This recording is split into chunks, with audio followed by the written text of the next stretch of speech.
pakiramdam pag nagluluto kayo at nasa kusina niyo kayo? Ganado. Passion. Kasi pag passion, madala. Ang sarap naman ang timpla niya. Ayan, na-marinate natin siya sa salt and pepper. And then, tutubog natin sa itlog. Okay. Okay. Tapos ng itlog, tutubog natin sa, i-dredge natin sa all-purpose flour. Right?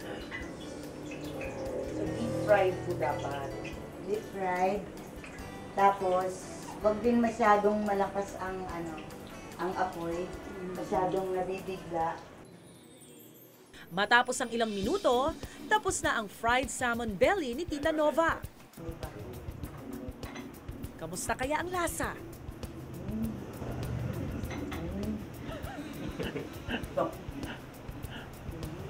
Ay, lambot sa loob. Lambot, diba?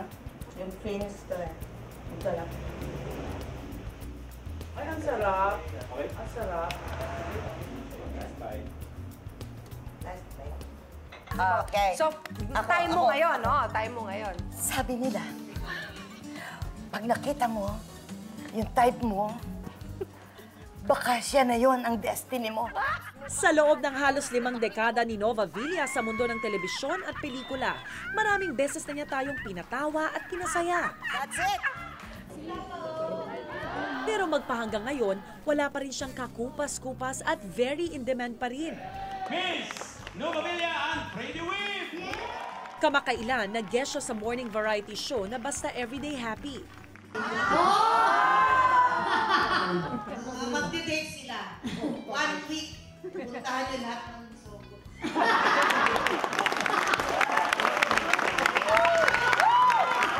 When will you stop working? Are you gonna retire? Never. Parang never. As long as si Lord gusto pa niya ako. Ayan, doon naman ako lagi nakakapit.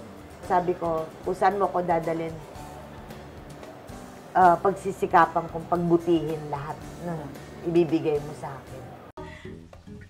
Dati yan, maitim. Bukod sa TV guestings, regular din nating napapanood si Tita Nova sa top-rating sitcom na Pepito Manaloto ang tunay na kwento. Teka. Eh, anong sabi? Bakit hindi mo man lang pinakausap sa akin? Ha? Asan ang palakol ko? Asan ang palakol? Dito gumaganap siya bilang pasaway na kapitbahay ng mga Manaloto na si Mimiko. Makikikain ako. Yun sa kapitbahay. Straight ang mga Manaloto. May values yung mga pamilya na yan.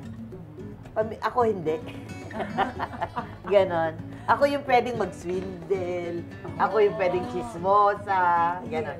Basta I'm part of the situation na nagbibigay ng gulo. Really? Really? Maganda, maliit, sweet, pero kayang-kayang magpatawa.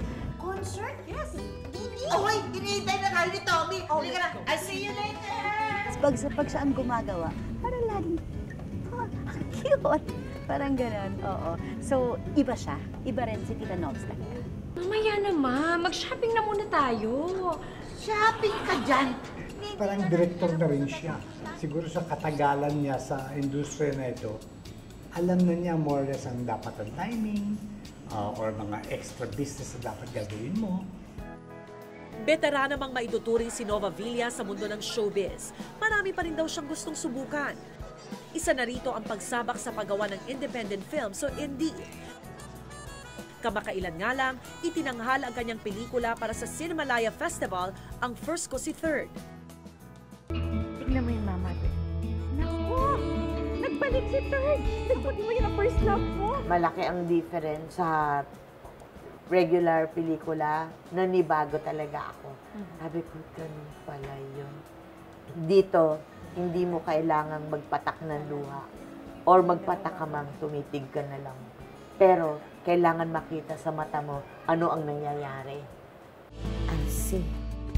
Bukod sa ito ang kauna-unahang indie film ni Tita Nova. Reunion movie din daw ito ng tambalang Nova Villa at Freddy Webb. Maganda yung chemistry nila Tita Nova and Tita Freddy dahil masyado silang komportable sa isa't isa. Saka yung timing, parang kahit hindi sila nag-uusap, alam na nila kung paano nila gagawin.